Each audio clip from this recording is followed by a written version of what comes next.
Hey there folks, Rel here, and welcome to Planetside 2 Basic Training. Today, we'll be offering up a brief introduction to the Infiltrator class. We'll break down what equipment you'll have access to, and share some tips to help get you going.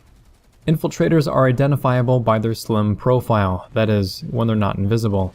The Infiltrator class is capable of providing allies with information on enemy locations. They can destroy enemy equipment, hack base turrets and consoles, as well as wreak havoc from any range of their choosing. When it comes to equipment, your Infiltrator has access to submachine guns, scout rifles, and sniper rifles. SMGs are meant to drop enemies in close quarters, while scout rifles work as a more sustainable mid-range weapon. Sniper rifles will come in many different flavors, all with varieties of strengths and weaknesses.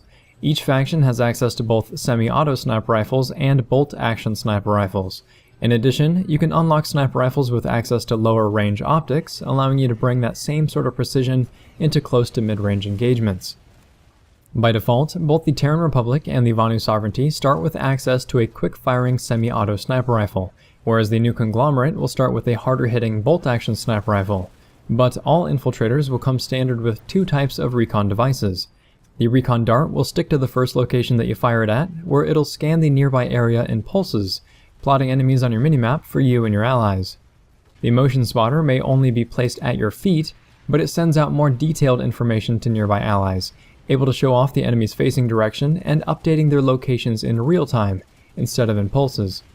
Each device has its uses, but both are meant to give your team an edge on the battlefield, and it's a crucial part of what makes the Infiltrator class so effective. The other part of what makes the class effective is the ability to cloak, that is, turn nearly invisible for a time. The Infiltrator has access to both the Hunter Cloak and the Stalker Cloak by default. Hunter Cloaking is your bread and butter, able to cloak for a fair amount of time and quickly recharge for use again. The Stalker Cloak, on the other hand, can cloak indefinitely so long as you aren't moving, but you also lose access to your primary weapon while the cloak is equipped. Regardless of which cloak you're using, each has stages of visibility.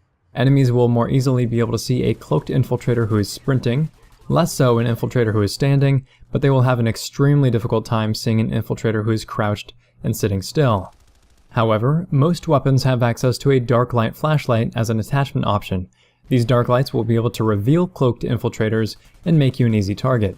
So if you see enemies run around with their flashlights on, they're probably looking for you. As you progress the class, you'll gain access to additional tools that can alter your playstyle.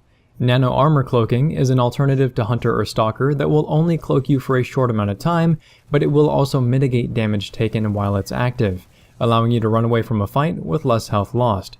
You can also swap out your standard frag grenade with a couple of tactical options, including the Decoy Grenade, which will show enemies a fake radar signature, emit gunfire noises, and even confuse automated turrets into firing upon them.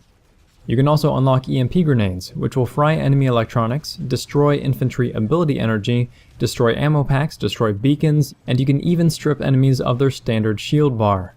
For utility options, the Infiltrator may unlock restoration or medical kits, as all classes have access to, but they can also unlock proximity mines, which can be deployed to damage enemy infantry who stray too close.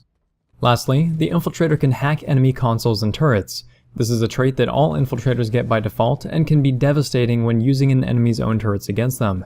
But it's also worth noting that you can invest into this passive ability to increase the speed at which you hack enemy equipment. When you're just starting out with the Infiltrator class, the mainstay of helping your team out and earning experience will come from your ability to consistently lay down sensor fields. Because of this, investing a little bit into your Recon Dart early on is a pretty good idea. If you want more details on how to build out your Infiltrator class without wasting certification points, feel free to take a look at the Infiltrator certification guide linked in the video description below. Before we sign off and get you into the fight, let's hear some helpful advice from veteran Infiltrators throughout the community. Epic Strat says, "Cloak is loud. Be conscious of what you sound like when trying to get the jump on people, or you'll be in for a nasty surprise." Ownmaster 900 says, "Don't be afraid to hack terminals and turrets. They reward you experience, your team a tactical advantage, and it disrupts the enemy." Trentina says, "When you cloak, you immediately stop any heal over time items or tools. That includes medic guns, medic shield regen bubbles, medic healing grenades, medic AoE heal, vehicles with triage, and even your own restoration kits. So make sure that you're not cloaked when you retreat to a group of medics."